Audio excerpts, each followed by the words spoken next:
Hello friends, welcome to the 12th episode of Infra Updates. So let's get started. Our first story is coming from Himachal Pradesh. Prime Minister Narendra Modi embarked on a visit to Mandi, also known as Chota Kashi, and inaugurated and laid the foundation stone of hydropower projects worth 11,000 crore that will help boost the state's economy and provide additional power to the states.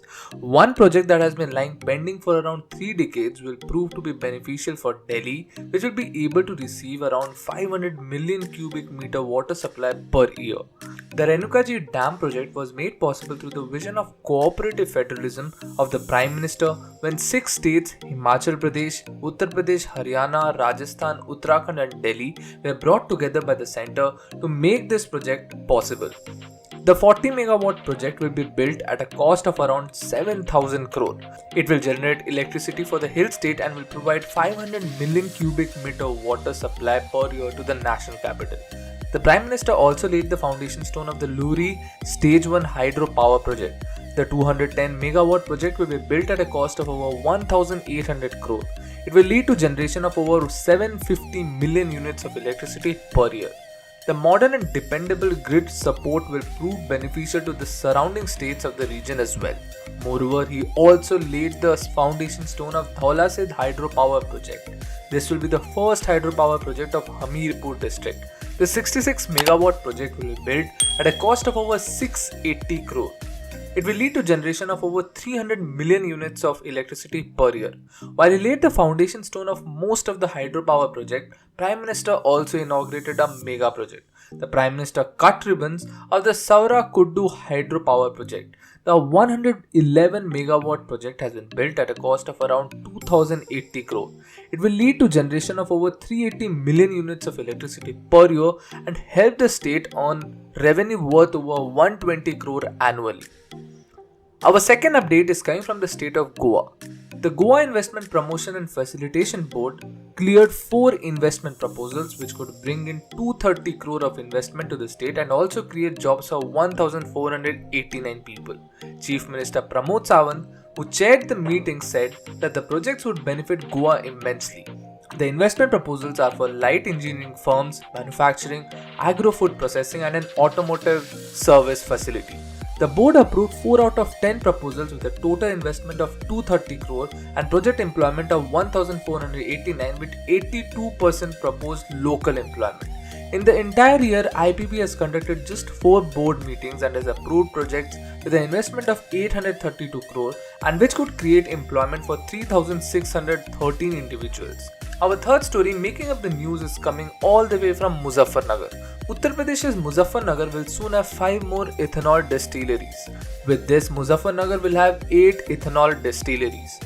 The district already has 3 ethanol distilleries that produces 6.73 crores liters of ethanol in 2020-2021. They have the capacity to produce 10.97 crore liters of ethanol in a year. 5 industrialists had applied for license. They will invest 500 crore and help generate employment opportunities and revenue as well. Thus, the western Uttar Pradesh will reap immense benefits to the people of the region. Our fourth story is coming from Gujarat, a desalination plant being built exclusively for providing water to industries including the Dahej PCPIR, which stands for Petroleum Chemicals and Petrochemicals Investment Region in Bharuch, is expected to be commissioned by the end of March 2022. This plant will help reduce the dependence on water from River Narmada. This is being built on a capital contribution model from the industries. This will provide water security for industries, especially during the summers. The desalinated water will fill the gap. The 100 million liters per day capacity plant that is being built by L&T Construction and UAE-based Tecton Engineering and Construction LLC at a cost of 1,000 crore. In March 2020, the government had told the Gujarat Assembly that 45 rupees will be charged per 1,000 liters of water from the 30 MLD desalination plant in Gir Somnath district, which is being set up by Shapurji Palonji and US-based Aquatex System Asia Private Limited. There will be a 3% annual rise in the cost of water from this plant. Apart from the desalination plant in Dahej, Gujarat government has proposed to construct 7 more desalination plants, including those at Jamnagar, Devbhoomi Dwarka, Gir Somnath, Bhavnagar and Kutch. Our fifth story covers an interesting policy decision coming from the Government of India. In a bid to position India as a global hub for electronic system design and manufacturing, the Union Cabinet approved 76,000 crore to develop semiconductors and display manufacturing in India. The program will also provide incentive support to companies that are engaged in silicon semiconductor fabs, display fabs, compound semiconductor, silicon photonics sensors fabs, semiconductor packaging and semiconductor design. This will enable India to become an electronics hub and encourage corporates to start manufacturing in India. In the long-term issues like sudden surge in demand of semiconductors will also be addressed. This move will also make the Indian manufacturers globally competitive to attract investment in the areas of core competency and cutting-edge technology. With this approval of the program for development of semiconductors and display manufacturing ecosystem in India with an outlay of 76,000 crore, Government of India has announced incentives for every part of supply chain including electronic components, sub-assemblies and finished goods. Incentive support to the tune of 55,392 crore have been approved under PLI for largest scale electronics manufacturing, PLI for IT hardware spec scheme and modified electronics manufacturing cluster scheme as well. This 76,000 crore investment for a production-linked incentive scheme towards semiconductor and display board production is a positive move towards uplifting the industry and economy. Thus, it will help India to become Atmanirbhar in the electronics sector in the larger scheme of things. Our sixth story is coming from Telangana. Dairy giant Amul announced setting of their largest state-of-the-art plant in Telangana with an investment of 500 crore in 2 phases. The plant will come up in a special food processing zone with an investment of about 300 crore in first phase and 200 crore in second phase. It will provide direct employment to more than 500 persons and opportunities to several ancillary industries. This will be Amul's largest plant in South India with capacity to process 5 lakh liters per day of milk expandable to 10 lakh liters per day to manufacture packet milk and value-added dairy products such as curd, buttermilk, lassi, yogurt, paneer, sweets, etc. Amul will also set up its bakery production division in Telangana with a range of products such as breads, biscuits, traditional sweets and baked snacks. Our seventh story is coming from Jammu and Kashmir. Emaar Properties will develop a shopping mall in Srinagar as part of its agreement between the governments of Dubai and Jammu and Kashmir to facilitate investment into projects. According to the agreement, the project Mall of Srinagar by Emaar will be about 5 lakh square feet in size. Emaar is also considering other investment into real estate, hospitality and mixed-use commercial and residential projects in Jammu and in Srinagar. Moreover, investments have also poured in the health sector as well.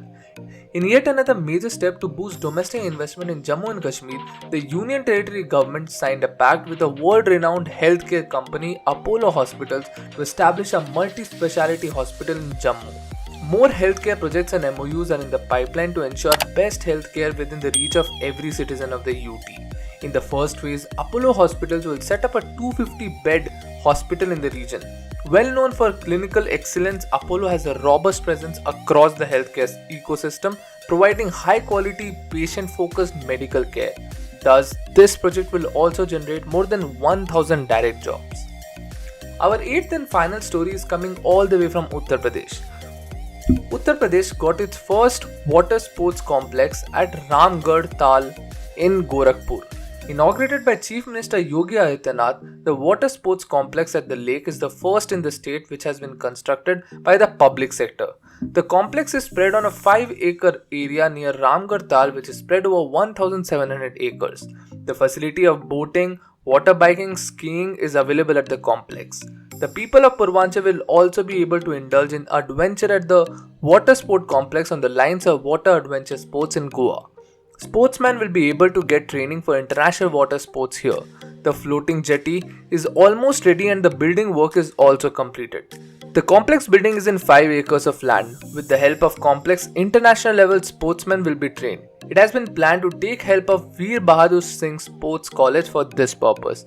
The youth of Purvanchal will be also able to take part in international level water sports training here. With this, we have come to the end of this video. I hope you have liked the quality of news and would share it with your friends and family. Please subscribe the channel to remain updated and also like this video. Thank you for watching this video till the end. Jai Hind.